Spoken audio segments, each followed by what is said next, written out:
Hello, friends. Today we are going to talk about a topic that has once again raised security concerns around regional peace and stability. The worst thing is that it comes at a time when we already have an ongoing war between Israel and Palestine and continued attacks by Houthi group on the Red Sea. The war started on 16th of January 2024 when Iran attacked the Baluchistan region of Pakistan. It was a surprise attack for Pakistan and for all of us because nobody could imagine that Iran would attack Pakistan one day. It is true that Iran and Pakistan have never been friends, but it is also true that they have never been enemies. Both the countries do a trade of about $800 million every year. As per Iran, though this attack was to target a militant group called Jaish al-Adl, but it also killed two innocent people. Not only this, it also violated the international law, which is violated when one country commits an act like this. In the meantime, Iran launches another round of strikes, this time targeting Pakistan. Iran's state media reports militant group bases were targeted, but some of those reports were later dropped. The Pakistani government says 2 children were killed, 3 other people were wounded. The U.S. condemns the attack, calling it reckless. It all started in December 2023 when this militant group Jaish al-Adl attacked a police station in Iran, killing 11 police officers. In a devastating incident overnight, at least 11 Iranian police officers lost their lives in a jihadist-claimed attack on a police station in the southeastern province of Sistan, Balochistan. The assailants are believed to be associated with the Sunni Muslim jihadist group Jaish al-Adl. After this, Iran accused this militant group and also blamed Pakistan for providing safe hideouts to this militant group and not taking any action against them. Jaish al-Adl means soldiers of God. They also call themselves as Army of Justice, and they have only one agenda, which is independence of Balochistan. Talking about Balochistan, it's a border province between Iran and Pakistan. Balochistan is God-gifted because it is so rich in natural resources like gold and natural gas. But the main issue is that the people of Balochistan have not been allowed to take advantage of these resources. In fact, the governments of Pakistan and Iran have suppressed these people over the years and taken advantage of their land and their resources and its God-gifted ability. In 2012, some people of Balochistan had took up arms and started this revolution against Pakistan and Iran. And then these two groups were formed. One is Jaish al-Adl and the second is Balochistan Liberation Front, or BLF. Balochistan Liberation Front has also been launching similar attacks on Pakistan and its important buildings. And likewise, Iran has also been accusing Pakistan of providing safe hideouts to this militant group. This is how they work. One group targets Pakistan and the other group targets Iran, and they will keep on doing that until Iran and Pakistan free up Balochistan from their countries. Coming back to the attack, Pakistan also launched a similar attack just 2 days after. And as expected, they were also targeting the second militant group, which is BLF, or Balochistan Liberation Front.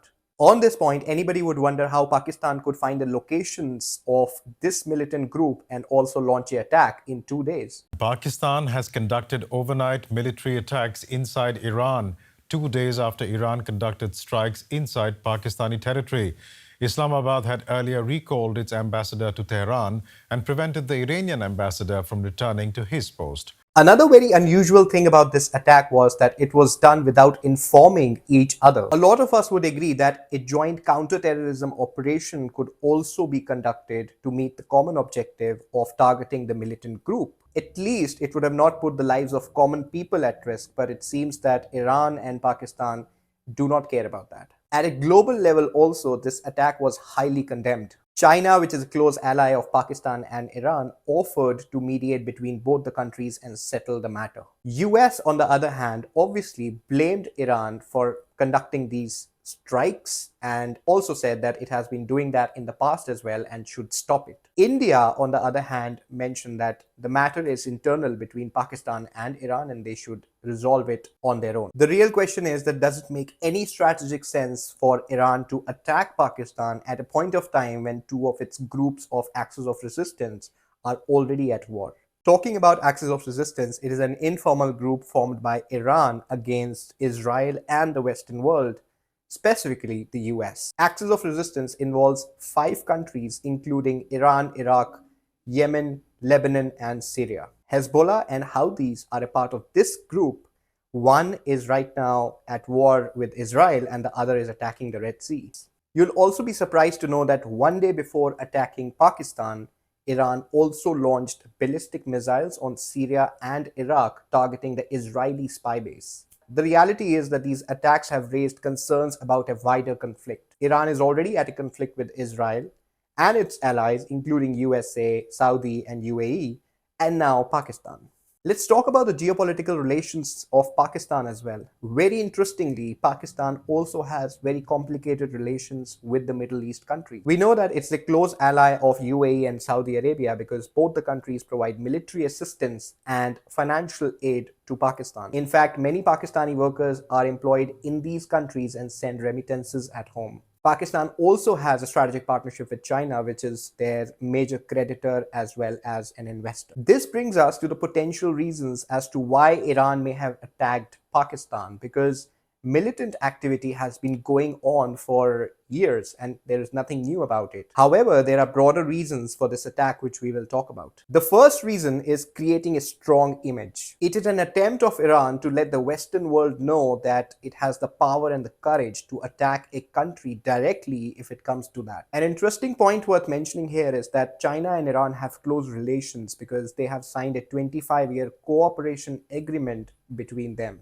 More interestingly, China has also been a supporter of Israel-Palestine war. So Iran has a support of China, and both the countries are common enemies of the US. The second reason is influencing Pakistan. Iran is broadening its regional conflict and is including more countries into the mix, starting with Pakistan.